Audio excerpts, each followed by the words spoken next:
Hey all, and welcome to Shadow Space, and today we're commenting on another BCP video. This is called Supreme Court Delivers Major Victory to Trump as Republicans Drop Bombshell Map on Democrats. This was uploaded April 27th, this is being recorded April 28th, and link is in the description. So the Supreme Court just told us that the very blatant gerrymander in Texas is A-OK and perfectly constitutional. Even though Texas just forced this through on the legislative level, they did not allow for any public comment, take any sort of, constituent input or any of that. But the people who are so upset about Virginia are 100% okay with this. Meanwhile, you have Virginia, who allowed the will of the people to make the decision, and the people spoke. Their Supreme Court is now hearing arguments about whether it should be allowed or not. It will be allowed. But yet you have all these people. I mean, excuse me.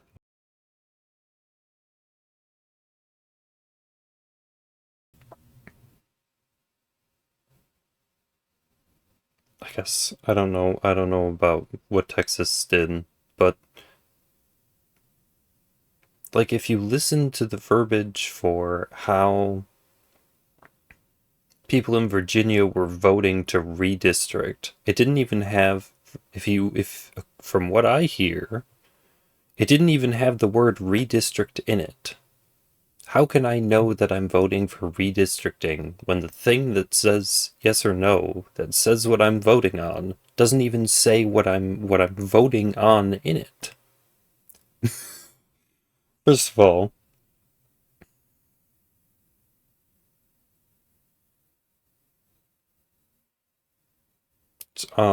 so if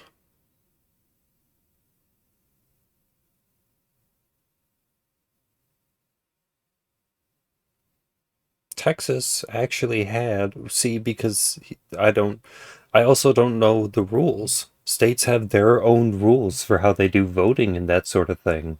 People literally making videos without using the name Trump or Texas. I want you to tell me how it happened in Virginia with my cousins breeding with my cousins.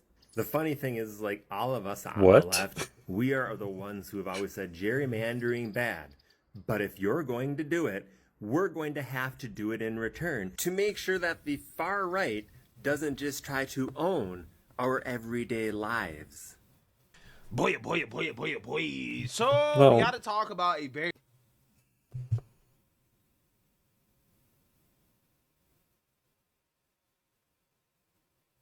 But see, because there's a difference. I would like to think that there's a difference between redistricting and gerrymandering. Redistricting is a result of population increase that necessitates increased representation in Congress. Gerrymandering is when you redistrict, but in a way that unfairly represents one party over another. I don't know if that's the actual definitions, but that would be how I would understand it. Redistricting is a natural function of federal government as a result of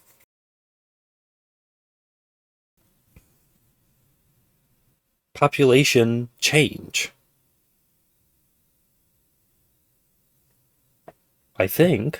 Very concerning scenario for Democrats that appears to be shaping up when it comes to the redistricting / gerrymandering wars. As we've talked about before, Democrats have decided that they're going to gerrymander their states to the point where Republicans have no representation at all. That's basically what they tried to do in Virginia.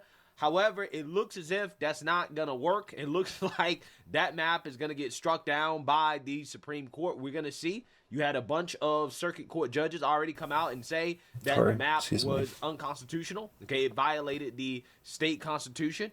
It is currently being heard before state Supreme Court. Major legal battle heating up in Virginia on newly redrawn, controversial Democrat-led congressional maps that could give Democrats an extra 4 seats in the midterms.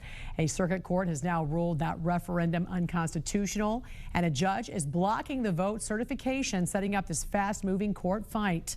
Joining us to discuss is former Virginia Attorney General and National. It wasn't just gaining them seats; it was losing Republicans seats. Chairman of the Election Doesn't mention Transparency that. Initiative, Ken Cuccinelli. Good morning to you, sir. Thanks for joining us via phone. Now, you have said this redistricting fight was really far from over. We know this court now has ruled the referendum unconstitutional. What is the core legal issue here? So there are 3 constitutional issues and 2 statutory issues. The 2 in front of the Supreme Court today are constitutional issues related to the first passage of the proposed amendment on Halloween last year. In Virginia, we have 45-day elections, and we vote in odd years for state officials. You'll recall that Governor Spanberger was elected last year. 6 weeks after the election began, the Democrat General Assembly proposed this constitutional amendment that was on the ballot last Tuesday. And our Constitution requires an intervening election between that first passage by the General Assembly and a second passage of the General Assembly so that you can elect a new General Assembly. But over 1 million people had already voted, and they're arguing that the election is just See, and this is the problem, is that yes they voted yes on the district map, but they didn't do it right according to Virginia law, according to the courts. election day. It isn't actually about the map other itself, it's about the constitutional issue in front of the process. Supreme Court today is that they weren't they didn't take up the amendment properly. They were in a special session called to deal with the budget, and to change the subject, they needed a 2/3 vote of the General Assembly, and they didn't get it. So that's the issue the Supreme Court will hear today.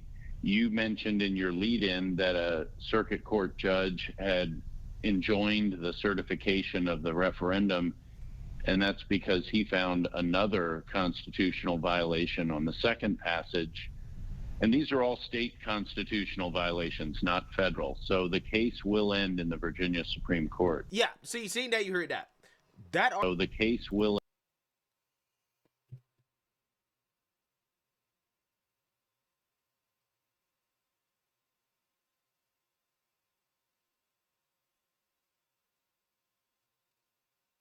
I mean, if this was the question, should the Constitution of Virginia be amended to allow the General Assembly to temporarily adopt new congressional districts to restore fairness in the upcoming elections, while ensuring Virginia's standard redistricting process resumes for all future redistricting after the 2030 census?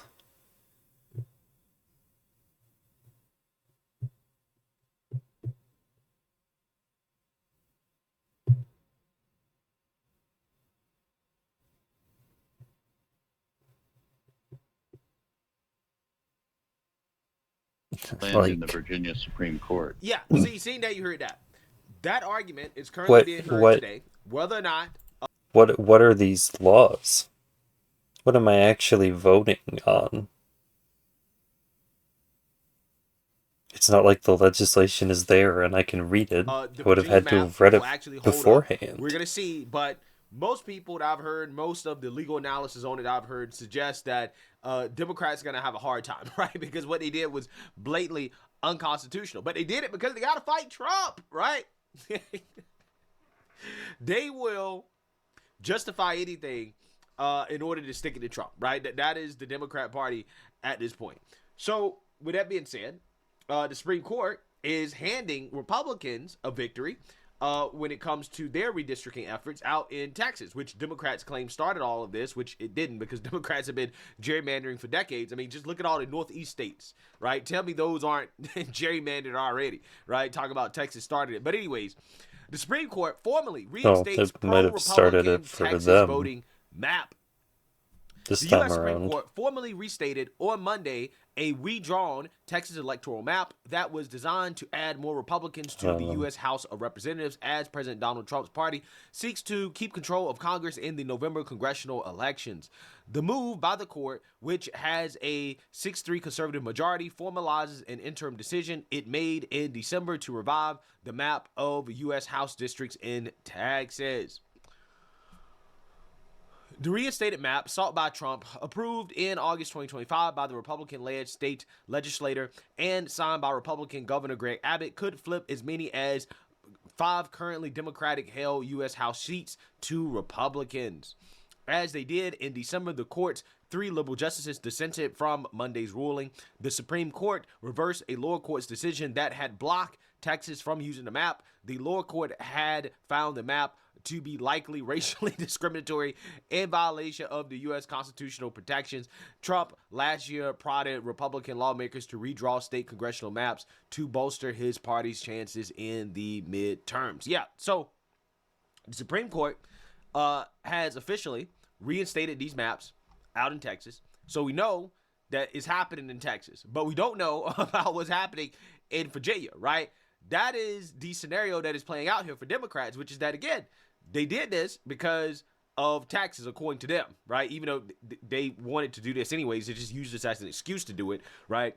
But if they don't get their way out in Virginia, but the Texas maps are held up, and now you also have Republican states, other Republican states, like, for example, Florida and Mississippi, who are now motivated to do their own redistricting.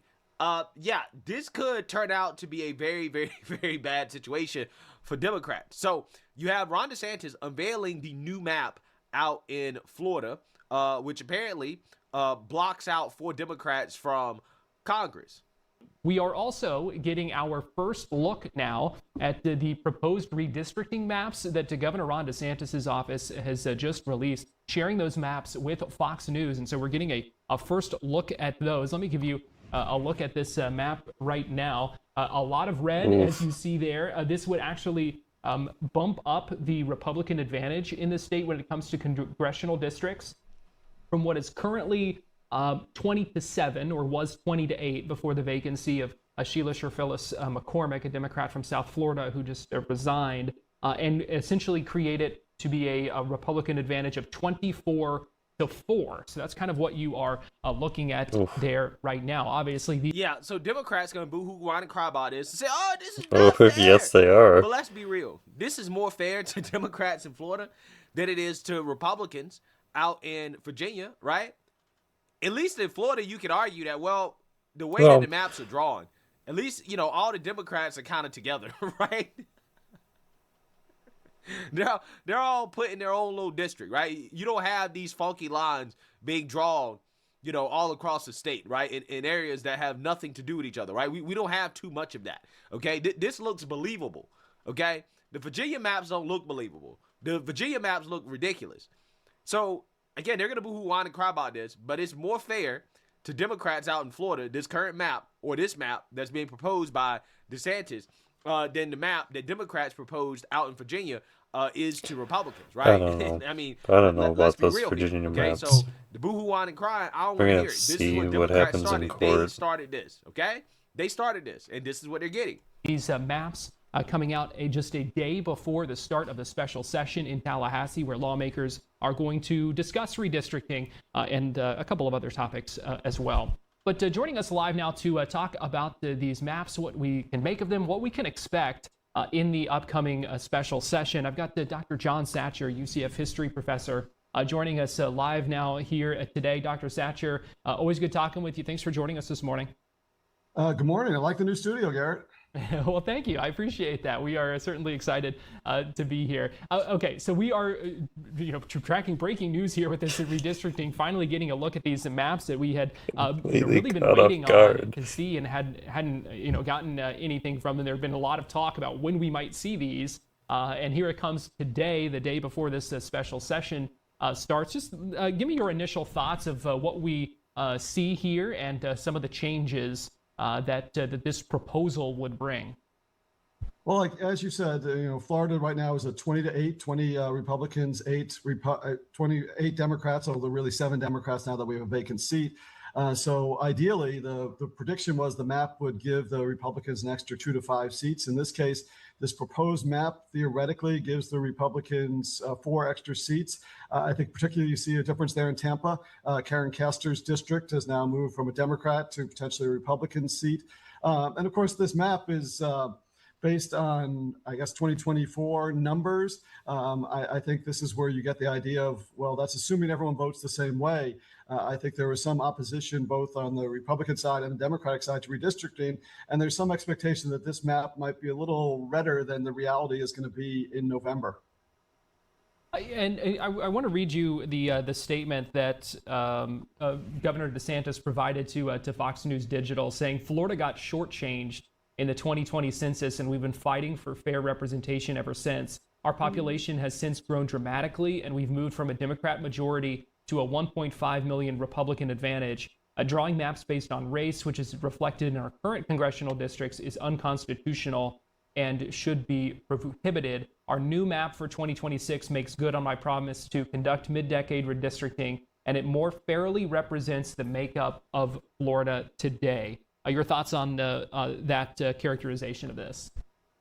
Well, I think he points to a lot of the interesting things that are coming up here. I mean, this is, mid-decade redistricting, which really had never happened before. But now Florida is going to be the 8th state potentially to mid-district do that in the, for this congressional election right now. He's also very careful not to really say this is partisan gerrymandering, because that, of course, is illegal in Florida. While it's legal in most states since 2010, it's been illegal in Florida.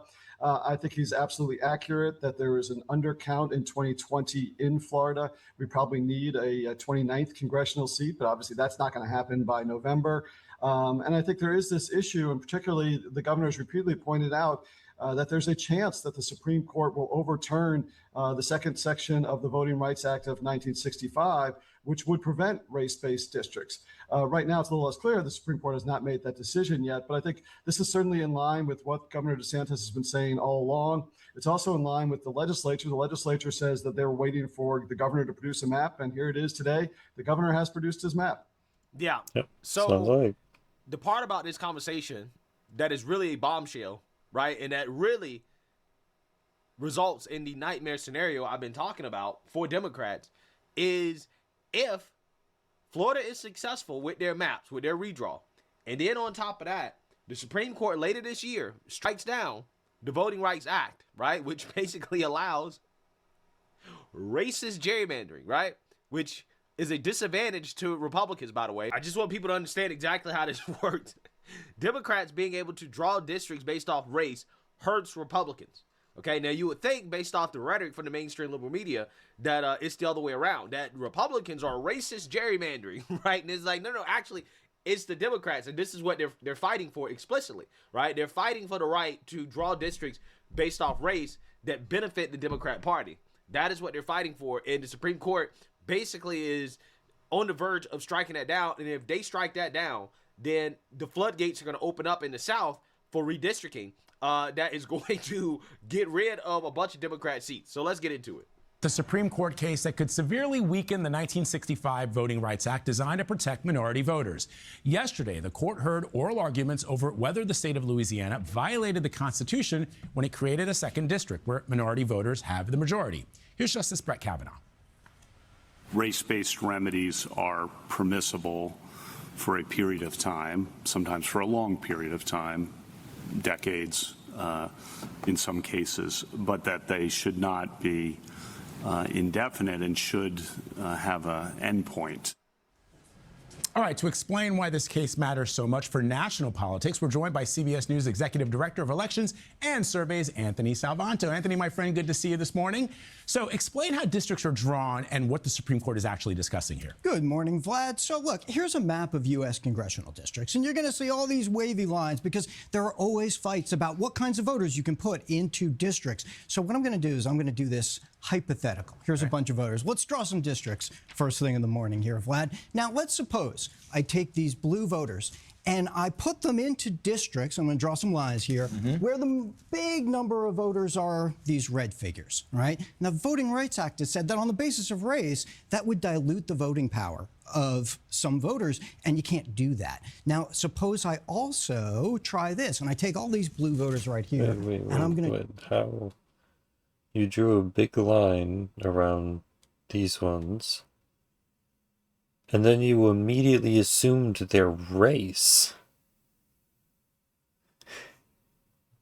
Draw this very crazy looking line, and I'm going to put all these blue voters into one district. Well, Voting Rights Act has said that on the basis of race, you can't do that because then it violates their voting power in the state elsewhere. Okay, so come out here now back to the national map, and what you're going to see is that these districts down here, especially in southern states, you've ended up with at least some districts where the voters in the district are a majority, in this case, black voters, and these are the districts that are really going to be in question. All right, so then what are the political implications of all this? So Republicans control the redistricting process in these southern states, and what could happen is that if this is upended, they could redraw that's why it these doesn't make district any lines, sense. and these districts could go away. Now, the key Of here course. is that minority voters, black voters, vote overwhelmingly for Democrats. They voted 84% for Democratic congressional candidates last election. So these districts are blue right now. If those go away, Republicans could net maybe we think as many as 12 districts out of this area,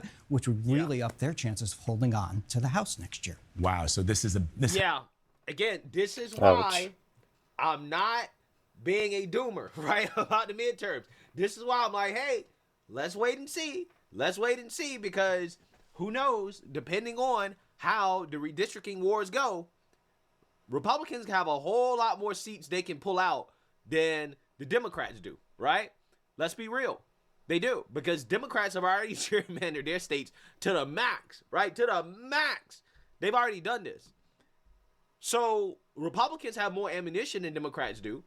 And if the Supreme Court takes a sledgehammer to the Voting Rights Act, right, then it opens up the door for this, right, for Republicans to gain almost a dozen more seats in Congress.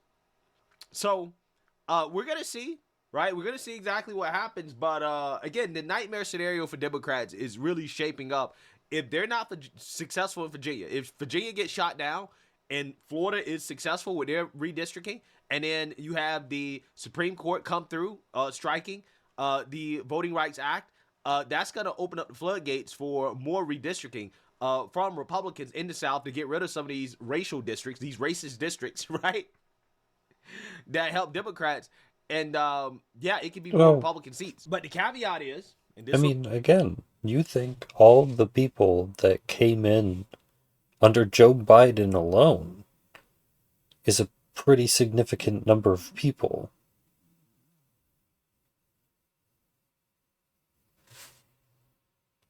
People got to understand, especially out in Florida, people have to vote. Republicans, Populations are different. Have to vote. These maps are drawn based off past assumptions about voting patterns, right? However, if those voting patterns change, okay, if these districts are spread out too thinly, I guess then what happens is that I don't know what how it is that anyone actually determines whether redistricting needs to occur.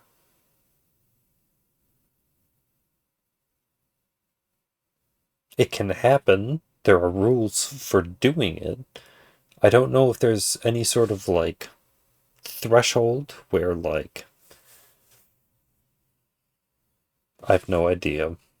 It opens up the door for Democrats to still win seats that they otherwise shouldn't be winning based off past voting patterns. So I think that's what people got to understand. That is not over yet. Okay, if we end up winning the battle on paper, it's not over. We still have to vote. Okay, we got to get out and to vote in droves in the midterms in order to make sure that these maps do not backfire on us. Okay, that's what has to happen. We're gonna see, but hey, let me know what you guys think. Make sure you like, comment, and subscribe. Most importantly, share a Black conservative perspective. Peace. Oops. I don't know. I honestly, I don't know. I don't know why you would go on a stage in front of a camera and do what Hakeem Jeffries did and take this enormous victory lap because you won one election.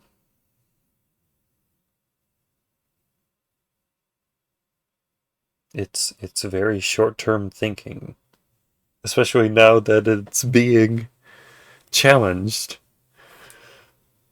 Like, immediately proved you wrong. Maybe instead of getting up and doing a dance, you should just kind of like play it cool and be like, good job. Hope we get some more. Keep up the good work. No, this is war. We are in endless, constant warfare, and we are going to win because we're on the right side. Okay, fine. Good for you.